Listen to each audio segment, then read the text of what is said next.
Good morning, good afternoon, good evening, whenever you get to see this video. This is Who's Transfer Week programs. This is what I'm going to talk about from Transfer Weekend. Of course, starting from Arsenal, we have seen once again Arsenal in the market to sign strikers every summer, but most times they will fail to get it done as soon as possible. For the target they have, we'll have of course the first one. I'll be like this striker, Benjamin Sesko, 21 years old man who is fairly big. What Mikel Arteta wants as a striker, because he still have a long life in him when it comes to football. Other than that, for Sporting Lisbon, which have of course Victor Gyökeres, but it's Victor Gyökeres is coming through. It means Benjamin Sesko is falling out, but at the moment it is Benjamin Sesko or nobody for Arsenal. Then again, midfield will have some drama happening for Arsenal.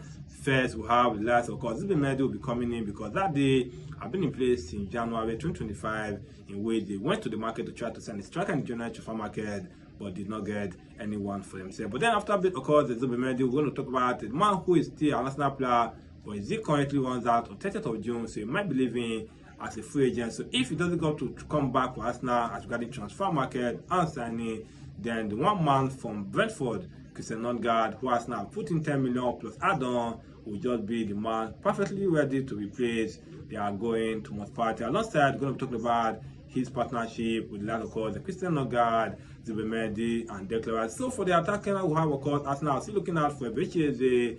They have a big plan to see if they have what it takes to tempt a man who have won multiple Champions League for Real Madrid, Rodrigo, and thereafter Arsenal. Talk about the big ones also. Man United are also in the market to sign. They already done one deal with, of course, the Wolverhampton Wanderers, Matheus Cunha, but they are going back to under attacking force in Brentford, of course.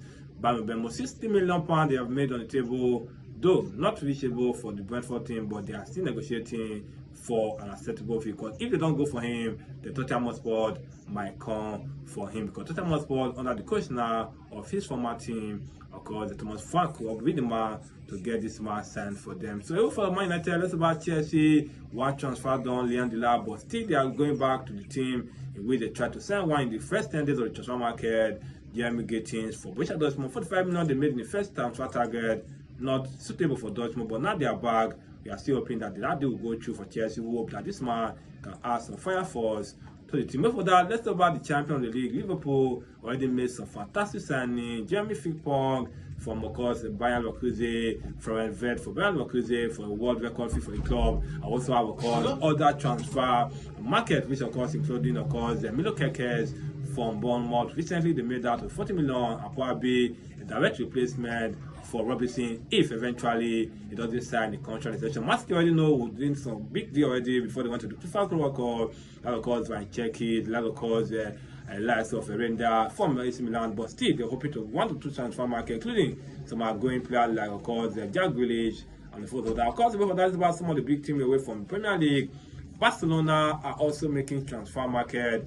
First, they already got one goalkeeper from Espanyol, but they are looking out for likes of course Nico Williams from Atletico Bilbao, probably a loan deal for Marcos Rashford. For Real Madrid, they are don't really transfer already, but they are still looking for some big transfer. We have one big story we're still going to talk about, but one bigger one that happened was the big lucrative deal being handed to Cristiano Ronaldo by Al-Nassr for 2 years. This man will be earning so much that even generation might not be able to handle. But this for now will be what we'll discuss on the story. Maybe next time we'll talk about what will happen, or probably what are the deals that will be completed by some of the big clubs in the Premier League, of course, along other league in Europe. This is Robert Sport telling you, stay blessed, continue to follow suit on the transfer market window.